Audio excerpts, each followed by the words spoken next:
Welcome student, তোমরা যারা ইংরেজি অনার্স বিদ্যাসাগর ইউনিভার্সিটি 4th সেমিস্টারে পড়ছো তাদের ক্রিয়েটিভ রাইটিংয়ের উপর আমি কোশ্চেন এবং তার আনসার নিয়ে আলোচনা করব। আমাকে অনেকেই বলেছো, তো তোমাদের যদি এই ধরনের কোশ্চেন আনসার প্রয়োজন থাকে তাহলে অতি অবশ্যই তোমরা আমাকে কিন্তু জানিও কমেন্ট করে, ঠিক আছে?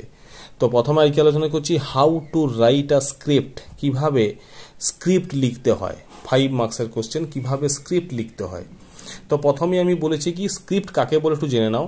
তাহলে কি হবে, প্রথমে বলছি স্ক্রিপ্ট কি। A script creates an outline of a whole story to be acted out by actors for a film or a television program।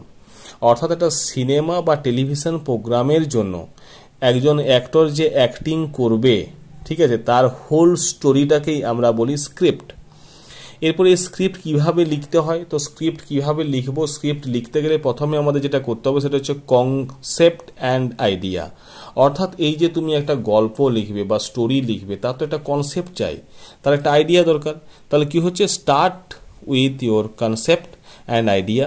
What story do you want to tell or message do you want to convey. অর্থাৎ কী ধরনের গল্প তুমি বলতে চাও, কী ধরনের বার্তা তুমি দিতে চাও, সেটা কিন্তু অতি অবশ্যই যেন সেখানে থাকে।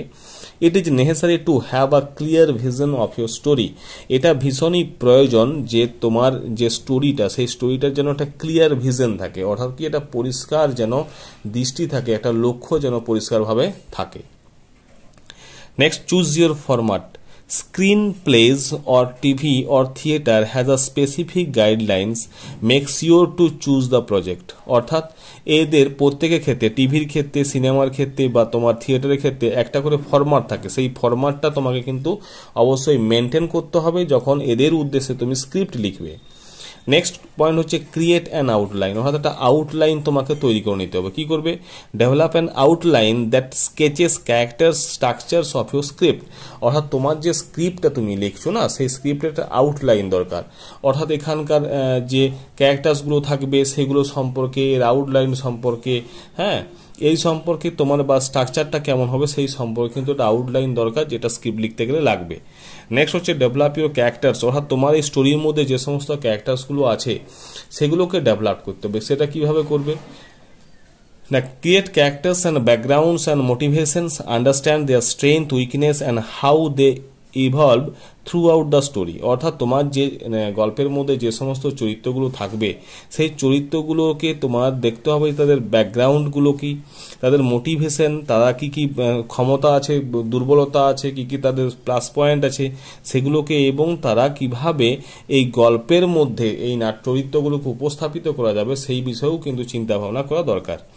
নেক্সট হচ্ছে ফোকাস অন ডায়লগ। অর্থাৎ কি এই স্ক্রিপ্টের মধ্যে যে ডায়লগগুলো দেবো সেটাই কিন্তু ওই ফিল্মের ক্ষেত্রে বা টিভি সিরিয়াল বা টিভির যে প্রোগ্রাম সেক্ষেত্রে ইম্পর্টেন্ট জিনিস, কিন্তু এটাই আসল।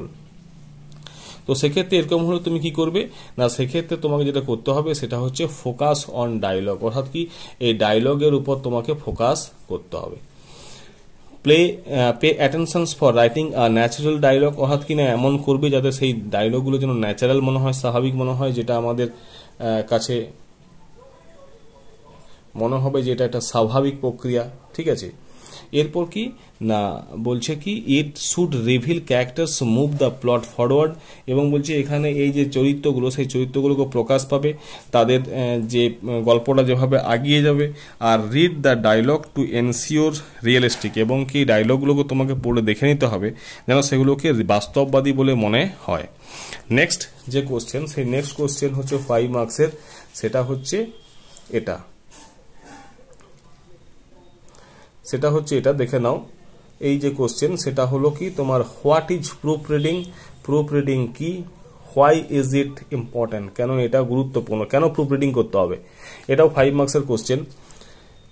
Proof reading is the procedure that ensure that the text is error free. অর্থাৎ প্রুফ রিডিং হচ্ছে একটা পদ্ধতি যেটা তোমাকে নিশ্চিত করবে যে এই টেক্সটের মধ্যে কোনো ভুল নেই, error free. Before goes to print, অর্থাৎ প্রিন্টে যাওয়ার আগে it must go through the proof reading process. এটাকে অবশ্যই প্রুফ রিডিং প্রসেসের মধ্য দিয়ে যেতে হবে। Proof reading shows that, proof reading আমাদের কি দেখায় যে we take pride in our work, আমরা আমাদের কাজকে নিয়ে গর্ব করি, is the best we can make it, এবং আমরাই এটা সব থেকে ভালো করতে পারি, ঠিক আছে।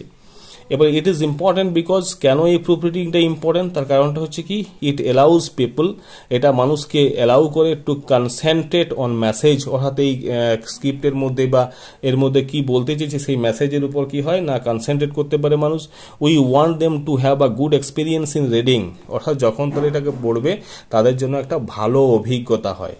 It is important for competitive advantage, অর্থাৎ কি যখন প্রতিযোগিতামূলক ব্যাপার তো এখন সমস্ত জায়গাতেই, সেক্ষেত্রে যেন তো সে সুবিধা পায়।